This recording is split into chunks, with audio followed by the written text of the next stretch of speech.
I repeat to you, gentlemen, that your inquisition is fruitless. Detain me here forever if you will. Confine or execute me if you must have a victim to propitiate the illusion you call justice, but I can say no more than I have said already. Everything that I can remember I have told with perfect candor. Nothing has been distorted or concealed, and if anything remains vague, it is only because of the dark cloud which has come over my mind. That cloud and the nebulous nature of the horrors which brought it upon me. Again, I say, I do not know what has become of Harley Warren, though I think, almost hope, that he is in peaceful oblivion, if there be anywhere so blessed a thing. It is true that I have for 5 years been his closest friend, and a partial sharer of his terrible researches into the unknown. I will not deny, though my memory is uncertain and indistinct, that this witness of yours may have seen us together, as he says, on the Gainesville Pike, walking toward Big Cypress Swamp at 11:30 on that awful night. That we bore electric lanterns, spades, and a curious coil of wire with attached instruments, I will even affirm. For these things all played a part in the single hideous scene which remains burned into my shaken recollection. But of what followed, and of the reason I was found alone and dazed on the edge of the swamp next morning, I must insist that I know nothing save what I have told you over and over again. You say to me that there is nothing in the swamp or near it which could form the setting of that frightful episode. I reply that I know nothing beyond what I saw. Vision or nightmare it may have been. Vision or nightmare I fervently hope it was. Yet it is all that my mind retains of what took place in those shocking hours after we left the sight of men. And why Harley Warren did not return, he or his shade or some nameless thing I cannot describe alone can tell. As I have said before, the weird studies of Harley Warren were well known to me, and to some extent shared by me. Of his vast collection of strange, rare books on forbidden subjects, I have read all that are written in the languages of which I am master, but these are few as compared with those in languages I cannot understand. Most, I believe, are in Arabic, and the fiend-inspired book which brought on the end, the book which he carried in his pocket out of the world, was written in characters whose like I never saw elsewhere. Warren would never tell me just what was in that book. As to the nature of our studies, must I say again that I no longer retain full comprehension? It seems to me rather merciful that I do not, for they were terrible studies, which I pursued more through reluctant fascination than through actual inclination. Warren always dominated me, and sometimes I feared him. I remember how I shuddered at his facial expression on the night before the awful happening, when he talked so incessantly of his theory, why certain corpses never decay, but rest firm and fat in their tombs for 1,000 years. But I do not fear him now, for I suspect that he has known horrors beyond my ken. Now, I fear for him. Once more I say that I have no clear idea of our object on that night. Certainly it had much to do with something in the book which Warren carried with him. That ancient book in undecipherable characters which had come to him from India a month before. But I swear I do not know what it was that we expected to find. Your witness says he saw us at 11:30 on the Gainesville Pike, headed for Big Cypress Swamp. This is probably true, but I have no distinct memory of it. The picture seared into my soul is of one scene only, and the hour must have been long after midnight, for a waning crescent moon was high in the vaporous heavens. The place was an ancient cemetery, so ancient that I trembled at the manifold signs of immemorial years. It was in a deep, damp hollow, overgrown with rank grass, moss, and curious creeping weeds, and filled with a vague stench which my idle fancy associated absurdly with rotting stone. On every hand were the signs of neglect and decrepitude, and I seemed haunted by the notion that Warren and I were the first living creatures to invade a lethal silence of centuries. Over the valley's rim, a wan, waning crescent moon peered through the noisome vapours that seemed to emanate from unheard-of catacombs, and by its feeble, wavering beams I could distinguish a repellent array of antique slabs, urns, cenotaphs, and mausolean facades, all crumbling, moss-grown and moisture-stained, and partly concealed by the gross luxuriance of the unhealthy vegetation. My first vivid impression of my own presence in this terrible necropolis concerns the act of pausing with Warren before a certain half-obliterated sepulchre, and of throwing down some burdens which we seemed to have been carrying. I now observed that I had with me an electric lantern and 2 spades, whilst my companion was supplied with a similar lantern and a portable telephone outfit. No word was uttered, for the spot and the task seemed known to us, and without delay we seized our spades and commenced to clear away the grass, weeds, and drifted earth from the flat, archaic mortuary. After uncovering the entire surface, which consisted of 3 immense granite slabs, we stepped back some distance to survey the charnel scene, and Warren appeared to make some mental calculations. Then he returned to the sepulchre, and using his spade as a lever, sought to pry up the slab lying nearest to a stony ruin, which may have been a monument in its day. He did not succeed, and motioned to me to come to his assistance. Finally, our combined strength loosened the stone, which we raised and tipped to one side. The removal of the slab revealed a black aperture from which rushed an effluence of miasmal gases so nauseous that we started back in horror. After an interval, however, we approached the pit again and found the exhalations less unbearable. Our lanterns disclosed the top of a flight of stone steps, dripping with some detestable ichor of the inner earth, and bordered by moist walls encrusted with niter. And now for the first time my memory records verbal discourse, Warren addressing me at length in his mellow tenor voice, a voice singularly unperturbed by our awesome surroundings.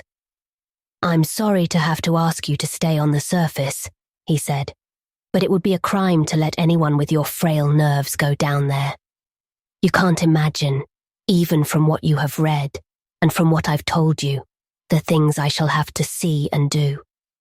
It's fiendish work, Carter, and I doubt if any man without ironclad sensibilities could ever see it through and come up alive and sane. I don't wish to offend you, and heaven knows I'd be glad enough to have you with me. But the responsibility is in a certain sense mine, and I couldn't drag a bundle of nerves like you down to probable death or madness. I tell you, you can't imagine what the thing is really like, but I promise to keep you informed over the telephone of every move. You see, I've enough wire here to reach to the center of the earth and back. I can still hear, in memory, those coolly spoken words, and I can still remember my remonstrances. I seemed desperately anxious to accompany my friend into those sepulchral depths, yet he proved inflexibly obdurate. At one time he threatened to abandon the expedition if I remained insistent, a threat which proved effective, since he alone held the key to the thing. All this I can still remember, though I no longer know what manner of thing we sought. After he had secured my reluctant acquiescence in his design, Warren picked up the reel of wire and adjusted the instruments. At his nod, I took one of the latter and seated myself upon an aged, discoloured gravestone close by the newly uncovered aperture. Then he shook my hand, shouldered the coil of wire, and disappeared within that indescribable ossuary. For a moment I kept sight of the glow of his lantern and heard the rustle of the wire as he laid it down after him. But the glow soon disappeared abruptly, as if a turn in the stone staircase had been encountered, and the sound died away almost as quickly. I was alone, yet bound to the unknown depths by those magic strands, whose insulated surface lay green beneath the struggling beams of that waning crescent moon. In the lone silence of that hoary and deserted city of the dead, my mind conceived the most ghastly fantasies and illusions, and the grotesque shrines and monoliths seemed to assume a hideous personality, a half-sentience. Amorphous shadows seemed to lurk in the darker recesses of the weed-choked hollow and to flit as in some blasphemous ceremonial procession past the portals of the mouldering tombs in the hillside, shadows which could not have been cast by that pallid, peering crescent moon. I constantly consulted my watch by the light of my electric lantern, and listened with feverish anxiety at the receiver of the telephone, but for more than a quarter of an hour heard nothing. Then a faint clicking came from the instrument, and I called down to my friend in a tense voice. Apprehensive as I was nevertheless unprepared for the words which came up from that uncanny vault, in accents more alarmed and quivering than any I had heard before from Harley Warren. He who had so calmly left me a little while previously, now called from below in a shaky whisper more portentous than the loudest shriek. God, if you could see what I am seeing. I could not answer. Speechless, I could only wait. Then came the frenzied tones again. Carter, it's terrible, monstrous, unbelievable. This time my voice did not fail me, and I poured into the transmitter a flood of excited questions. Terrified, I continued to repeat, Warren, what is it?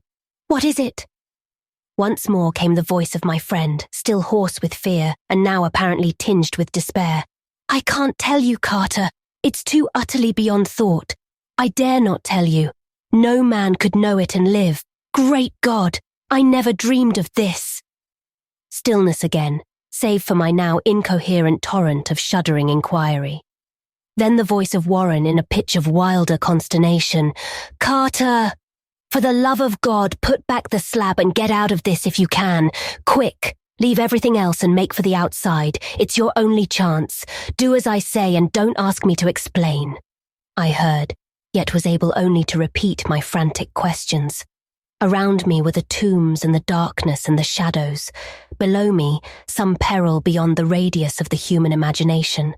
But my friend was in greater danger than I, and through my fear I felt a vague resentment that he should deem me capable of deserting him under such circumstances. More clicking, and after a pause a piteous cry from Warren. Beat it! For God's sake, put back the slab and beat it, Carter! Something in the boyish slang of my evidently stricken companion unleashed my faculties. I formed and shouted a resolution. Warren, brace up, I'm coming down! But at this offer the tone of my auditor changed to a scream of utter despair. Don't! You can't understand! It's too late, and my own fault. Put back the slab and run. There's nothing else you or anyone can do now. The tone changed again, this time acquiring a softer quality, as of hopeless resignation. Yet it remained tense through anxiety for me. Quick, before it's too late.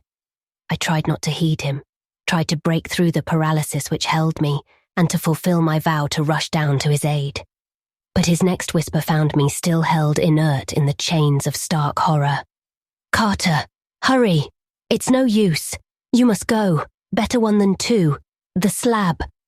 A pause, more clicking, then the faint voice of Warren. Nearly over now. Don't make it harder. Cover up those damn steps and run for your life. You're losing time. So long, Carter. Won't see you again. Here Warren's whisper swelled into a cry that gradually rose to a shriek fraught with all the horror of the ages. Curse these hellish things, legions, my God, beat it, beat it, beat it. After that was silence. I know not how many interminable eons I sat stupefied, whispering, muttering, calling, screaming into that telephone. Over and over again through those eons I whispered and muttered, called, shouted and screamed, Warren, Warren, answer me, are you there? And then there came to me the crowning horror of all, the unbelievable, unthinkable, almost unmentionable thing. I have said that eons seemed to elapse after Warren shrieked forth his last despairing warning, and that only my own cries now broke the hideous silence. But after a while there was a further clicking in the receiver, and I strained my ears to listen. Again I called down, Warren, are you there? And in answer heard the thing which has brought this cloud over my mind. I do not try, gentlemen, to account for that thing, that voice, nor can I venture to describe it in detail, since the first words took away my consciousness and created a mental blank which reaches to the time of my awakening in the hospital. Shall I say that the voice was deep, hollow, gelatinous, remote, unearthly, inhuman, disembodied? What shall I say? It was the end of my experience, and is the end of my story. I heard it, and knew no more. Heard it as I sat petrified in that unknown cemetery in the hollow, amidst the crumbling stones and the falling tombs, the rank vegetation and the miasmal vapours. Heard it well up from the innermost depths of that damnable open sepulchre as I watched amorphous necrophagous shadows dance beneath an accursed waning moon. And this is what it said. "You fool, Warren is dead.